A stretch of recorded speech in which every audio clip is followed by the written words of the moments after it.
En el Distrito Federal ha habido gobiernos solo de izquierda. Yo no creo que hayan sido de izquierda. Yo creo que son una forma revisada de prismo clientelar, ¿no? Yo creo que un gobierno de izquierda hubiera invertido más en educación pública, en salud, ¿no? En generar más oportunidades para la gente, en evitar los desequilibrios. Yo creo que han invertido mucho en los programas que el PRI invertía antes, ¿no? Y en establecer clientelas y redes y organizar a la gente. En eso han sido muy efectivos. Por eso yo no creo que sean gobiernos de izquierda, son una forma de organización política muy clientelar. Creo que una izquierda invertiría más en los temas de salud y educación que en solamente dispendio. ¿Cuáles son, digamos, algunos logros que se le reconocen o no? O algunas vías que muy probablemente el PAN podría caminar.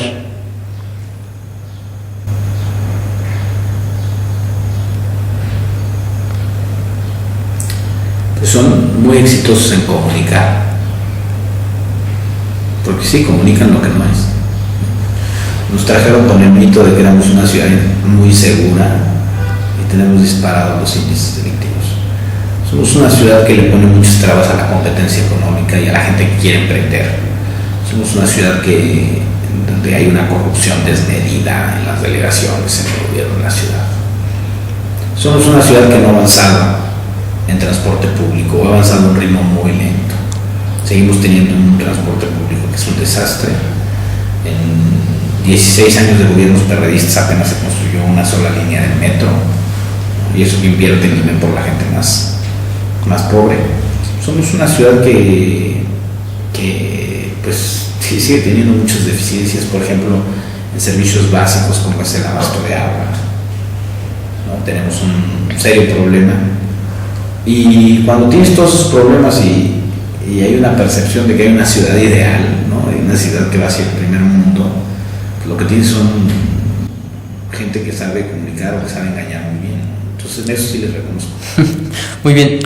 Entonces, para resumir, ¿cuáles serían, en 5 puntos así brevemente, los grandes fracasos de estos gobiernos de, digámoslo entre comillas, izquierda?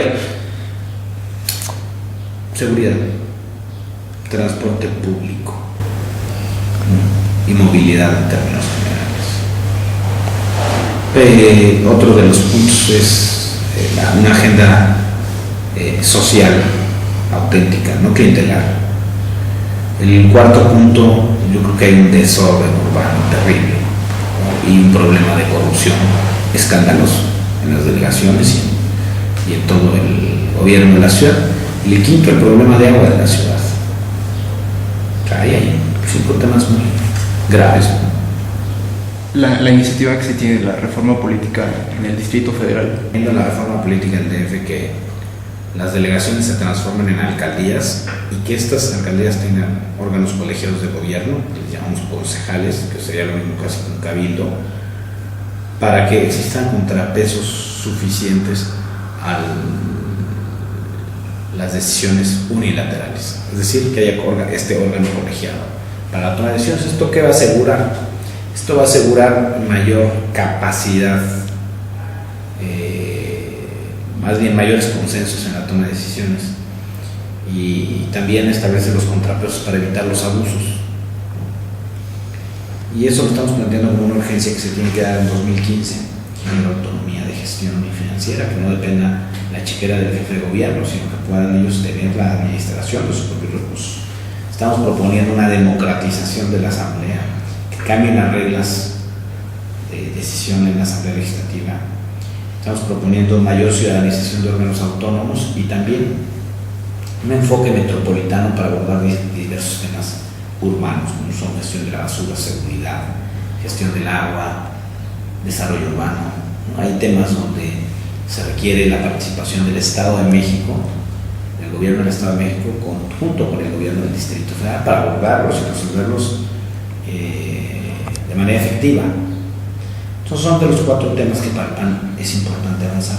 No es solamente un asunto de quién tiene más poder y si hacemos más poderoso al jefe de gobierno, sino cómo hacemos que las instituciones públicas los gobiernos delegacionales, las autoridades metropolitanas, la Asamblea Legislativa y los órganos autónomos funcionen y den mejores resultados para la gente.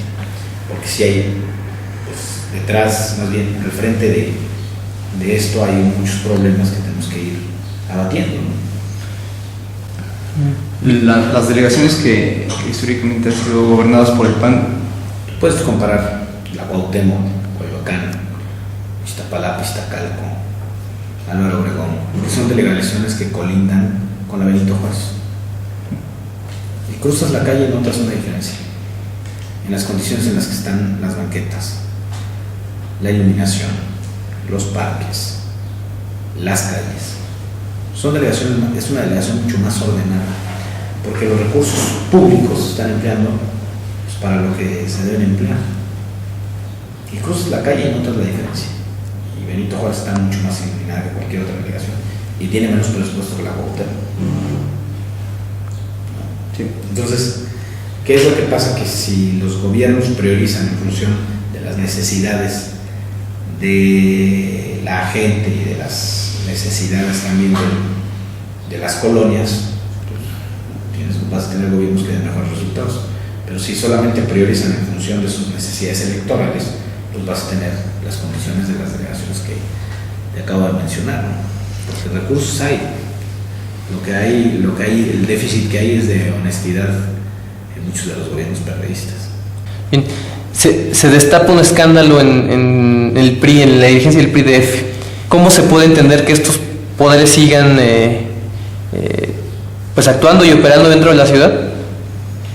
Pues con la impunidad que en el país y en la ciudad prevalece. Que pues hay casos de corrupción y en esta ciudad no pasa nada. Ahí tienes, por ejemplo, los casos de corrupción de las delegaciones Coyoacán, Iztacalco, y no pasa nada. Ahí tienes, por ejemplo, al ex jefe delegacional en Tláhuac, ¿no? Que fue sorprendido en un video solicitando favores sexuales a una colaboradora y aparecía él, y ahorita es diputado y no pasa nada. Mientras en un país la impunidad y en una ciudad la impunidad prevalezca, las reglas pues, serán de adorno. Y esto es algo que tiene que cambiar, porque entonces ¿dónde está la idea de una sociedad mucho más ordenada? En materia de transparencia, A nosotros nos obliga la ley y pone las reglas, y en ese sentido es que cumplimos la regla. O sea, nos dicen, esto debe venir, contratos, relación del personal, cuánto ganan, y así es como lo cumplimos.